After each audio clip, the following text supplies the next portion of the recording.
कुछ देश का भला कर दीजिए, कुछ देश का भला कर दीजिए। सर धन्यवाद माननीय सदस्य, please.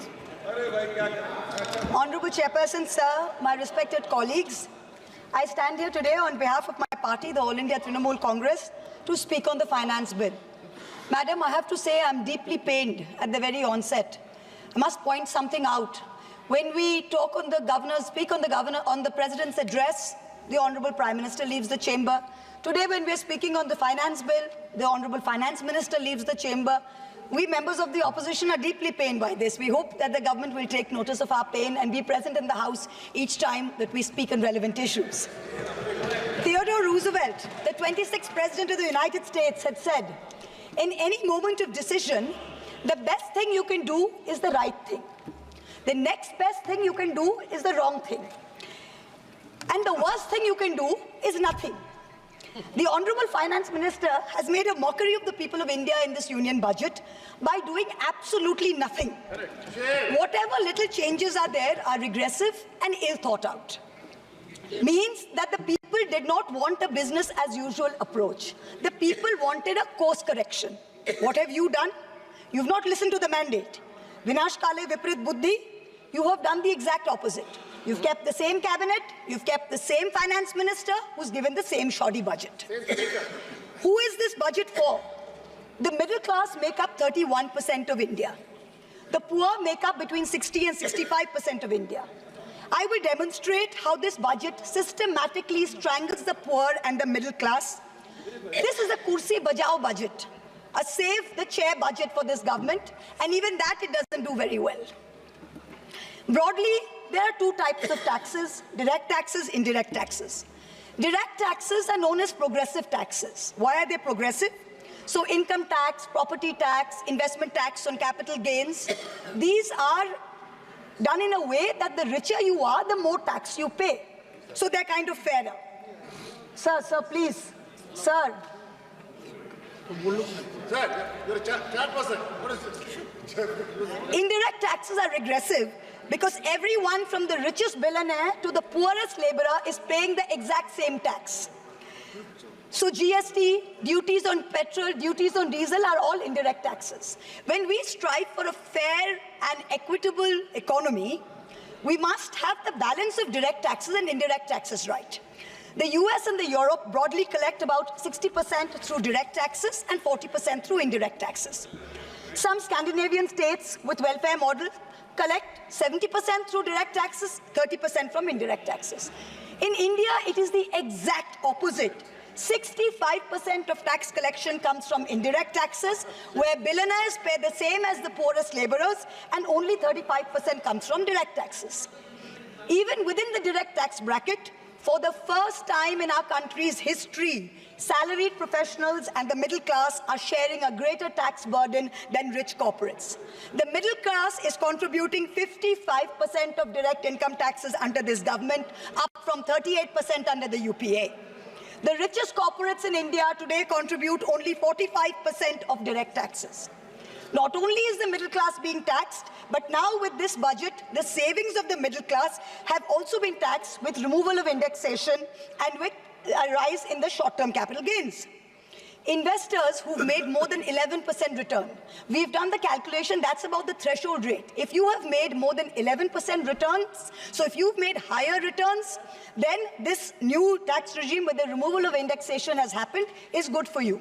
Now, people like our parents, pensioners, salaried middle class, risk-averse people who invested in gold, in property, in debt mutual funds, the removal of indexation has harmed them disproportionately.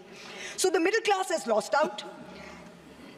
Debt mutual fund holders will end up paying more than 40% more tax because indexation is being changed from 20% to 12% for investments made before April 1st, 2023.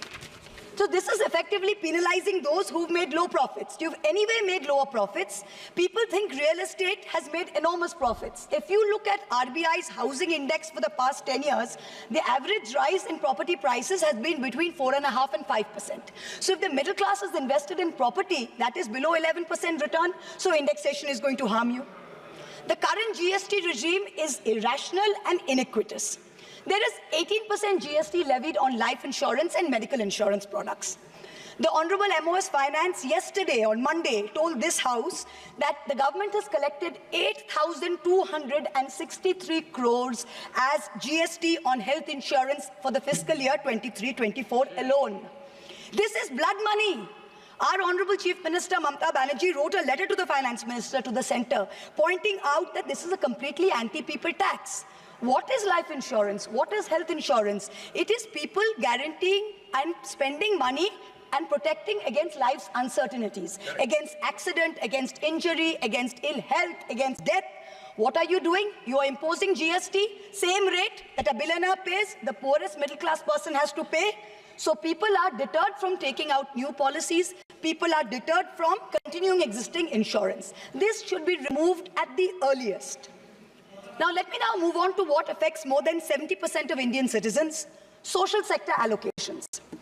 The general trend over the past decade, in every budget in the last 10 years, of which our Honorable Finance Minister has presented 7, has been in nominal terms, you have allocated more money to the social sector. But if you account for inflation and you look at real allocations, inflation adjusted, allocations have seen reductions of over 25% in the past 10 years. I'm going to look at real allocations, that is adjusted for inflation, for some major schemes in the past 10 years. Sarva Shiksha Abhijan, minus 18%. Rashtriya Madhyamik Shiksha Abhiyan, minus 9%. ICDS, which affects every child, it's a school scheme, minus 34%.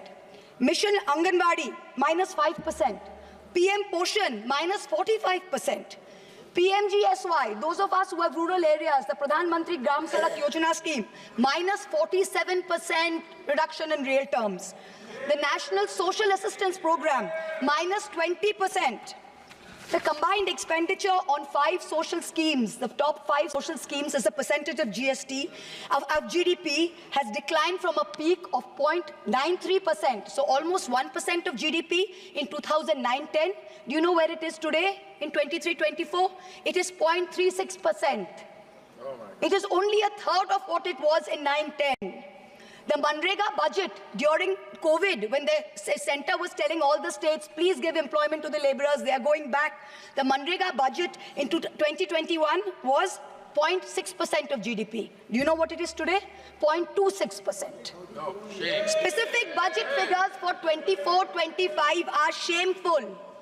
Specific figures, let's look at the specific figures. The allocation for Samarth, which is maternity entitlement and the creche scheme, has been reduced by 70 crores compared to budget estimates of last year. The budget for the National Social Assistance Program, for again those of us with rural areas, you know how important this is. This is what gives social security pensions to the elderly, to single women, to disabled. This is unchanged from last year at 9,652 crores. 9,600 crores, same as last year, no adjustment for inflation. The central contribution to social security pensions has been unchanged since 2014. It was 200 rupees in 2014. It is still 200 rupees per person today. The price of the cutlets in the parliamentary canteen in the last 10 years have been adjusted for inflation with the government's approval. The price of the cutlets in the parliamentary canteen have more than doubled. But when it comes to giving social security for the poorest of the poor, it is still 200 rupees in the last 10 years, no change. This budget's allocation, there is no room for higher salaries for Anganwadi workers. Their salaries have been unchanged since 2018. No room for higher honorarium for midday meal cooks. You have to understand a lot of the women in villages depend on only Anganwadi sectors and midday meal sectors for any source of employment. There has been no higher allocation for supplementary nutrition given to children. The National Food Security Act, the NAFSA, mandates coverage of 67% of the population through PDS. The Prime Minister has very proudly proclaimed that this is a food surplus country. Fine. Then why have we not increased the population covered under rations? Since 2011, you have not had a census. Since you have not had a census, you have not increased the number of people being covered under rations. Also, one very important question. Why is the central government blatantly defying the directions of the Supreme Court? We went to the Supreme Court on the migrant workers case. The Supreme Court gave an order, a direct order to the central government, that the central government is to give rations to 8 crore migrant workers of the unorganized sector who have been left out of the food security net. The last hearing was on 16 July 2024. Court again said that you have to please give money to the states which have issued additional cards, ration cards. But there's no room in the budget for this. There is no allocation. In this rush to protect its own chair, the government is making a very dangerous mistake, which is it's not giving enough to protect our borders. Military experts have repeatedly warned us that India's military capability has to be modernized because we are fighting on two fronts. One is against China, we need a dissuasive deterrent. Against Pakistan, we need an offensive deterrent. The budgetary allocation for defense in this budget is 6.22 lakh crores. This is a marginal decrease of 2,000 crores compared to revised budget estimates. We have reduced it by 2,000 crores. This year's allocation, the budget defense allocation, is 1.9% of GDP. This is the lowest since 1960, the lowest. Shame. Despite many economic constraints, past governments had always given close to 3% of GDP, which is the universal norm for defense. Over the last decade, ever since this government's been in power, it's been hovering around 2%. We have been unable as a government to compel China to restore status quo ante-April 2020 on the line of actual control. We have been unable to deter Pakistan. In the last 2 months alone, over 50 security personnel and about 10 civilian pilgrims have been killed in Jammu. Capital expenditure on military equipment, 1.7 lakh crores. On paper, this shows that it's almost a 10% increase. What we haven't taken into consideration is this increase was largely due to Russia's inability to supply contracted weapons to us because of the Ukraine war. If we take into account inflation and we take into account the rising dollar rate, we're almost flat. The gap between projections made by the armed forces and between actual allocation is 17 to 23%. That's the gap. कुर्सी बचाने में आप मस्त थे, देश को भी देखिए. We need close to 3%, 2.5 to 3% of GDP to defense. This is something that the country needs to look at. The Honorable Finance Minister started off her speech by talking about the focus on Annadata or farmers and how much this government has done for farmers. The Economic Survey of 24 says 42.3% of Indians depend on agriculture. That's 600 million people, that's 60 crore people. If I looked at the Economic Survey, 22nd July, very carefully. What did the headline say? The headline says, agricultural sector has registered an annual average growth rate of 4.18% in the last 5 years. But then I needed to read and read and read, and in the fine print was written that last year was only 1.4%. So 4.18 over last 5 years is anyway, when you compare it to inflation, is nothing. But when you compare last year's growth of only 1.4%, what is it saying for 60 crore of our people who depend on farming? Productivity and resilience in agriculture was one of the first themes, priority number 1, according to the Finance Minister's budget. She had made 9 priorities. This was priority 1. But the provision for agriculture and allied sectors is only 1,52,000 crores. Whereas the provision for one bullet train from Ahmedabad to Mumbai is 1,08,000 crores. Please look at the comparisons, everybody. Priority 2, Finance Minister said, is employment and skilling. This government has got the worst track record of creating jobs. India has more jobs in the informal sector, not in the formal sector. The budget is talking of an internship program with the top 500 companies. This is a joke. The top 500 companies employ 70 lakh people in total. That is 1% of the total workforce. Our workforce is about 57 crores. You are expecting companies which have a total which employ 70 lakh people to give employment to 1 crore interns. Please let us know how this is going to happen. I'm really curious. The real problem is somewhere else. The real problem is that 10.3 crore youth have basically become so dejected, they have given up looking for jobs. The Finance Minister, she mentions skilling loans, she mentions education loans. Skilling loans are for 25,000 people, education loans are for 1 lakh people. The country has 140 crore people. Now, what are we doing? Priority 3, according to the Finance Minister, inclusive human resource development and social justice. In this section, the budget says, first on Bihar, we will support expressways. What you're not saying is that you will make expressways which will charge very high tolls. So you are recovering the money, you're not doing anyone a favor. You're charging back-breaking tolls. You might give another bridge which might collapse. Yes. You will set up another power plant, which like Jharkhand may also be outsourced to a favorite businessman. He can be given a nice juicy PPA and sell more imported coal. Secondly, on Andhra, there are no grants, but only loans, that too from multilateral agencies. So basically, dollar loans will be given to Andhra Pradesh, which future generations will have to pay back with interest. There was also another sweeping statement. Grants for backward regions of Rayalaseema, Prakasam and North Coastal Andhra, as stated in the Act, will be provided. I looked in the entire demand for grants with a tooth comb, with a microscope. And I looked at the expenditure budget. Nothing was provided anywhere. I don't see the intelligent people of Andhra being fooled by this. Priority 4, manufacturing and services. The finance minister has devoted an entire section on how MSMEs are a priority. I believe her. Yes, it should be a priority. But I'm very confused. Most medium and small enterprises are either proprietorships or partnerships. Madam, can you please explain why these proprietorships and partnerships are taxed at higher rates than companies? This makes no sense. Is the A-team the only businesses who are sending truckloads and tempo loads? MSMEs are not sending. Is that the problem? And also the government needs to get rid of the bizarre 29A of the Insolvency and Bankruptcy Code, because it is killing companies that are in trouble. It does not allow promoters to propose a resolution plan. As long as we have this code, promoters cannot propose a resolution plan. We need to get rid of this. Priority 5 in the finance minister's speech, urban development. The Prime Minister had said every citizen will get a house by 2022. We are now in 2024 and we are still making allocation for 3 crore more houses. Yes. Can you please tell us how many more houses we need and when it's going to be done? Let's get this over with. 2047. Priority 6, energy security. The less I speak about this, the better it is. Energy security is security for best friends.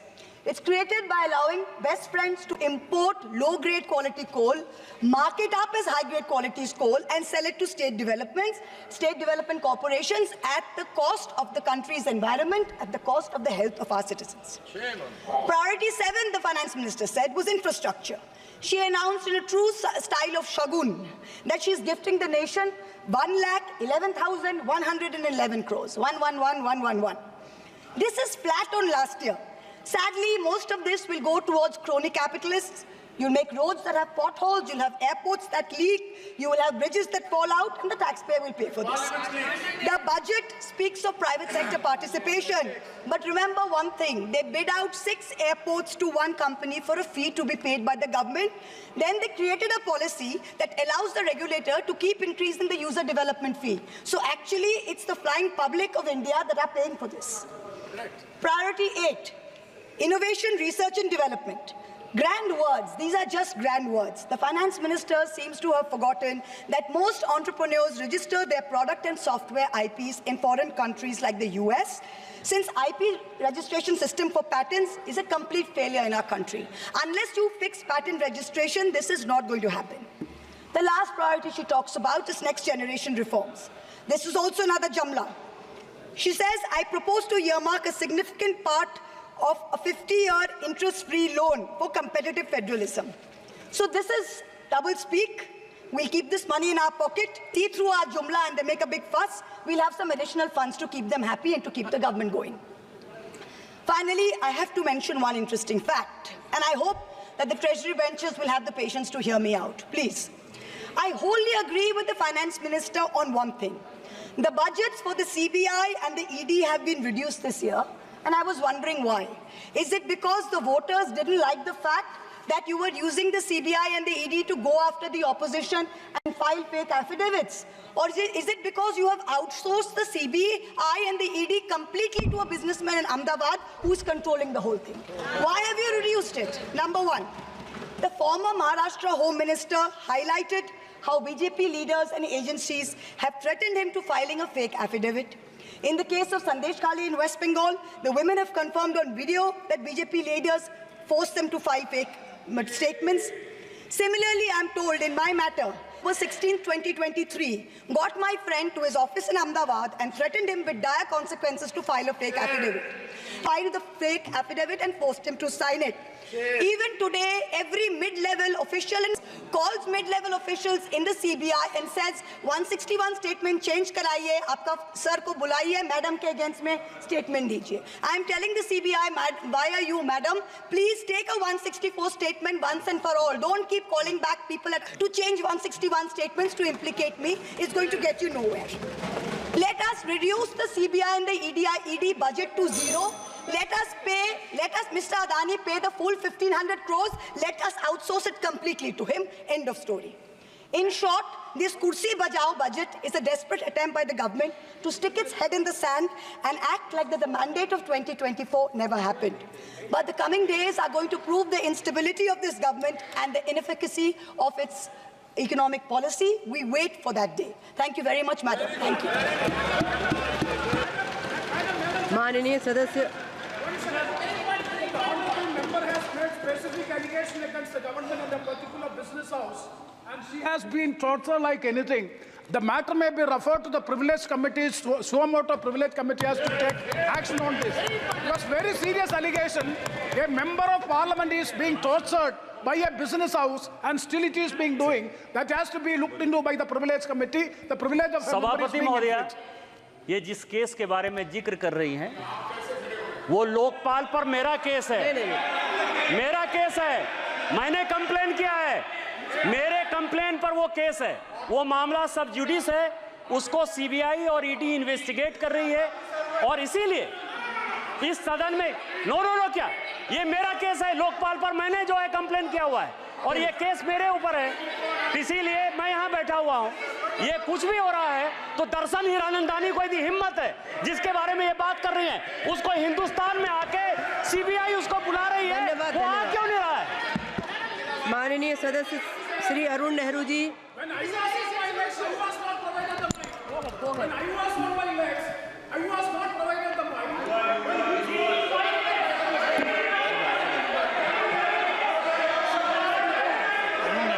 Please continue. Please सदस्य, please माननीय सदस्य, please. Arun Nehru ji, माननीय सदस्य। Madipikuria.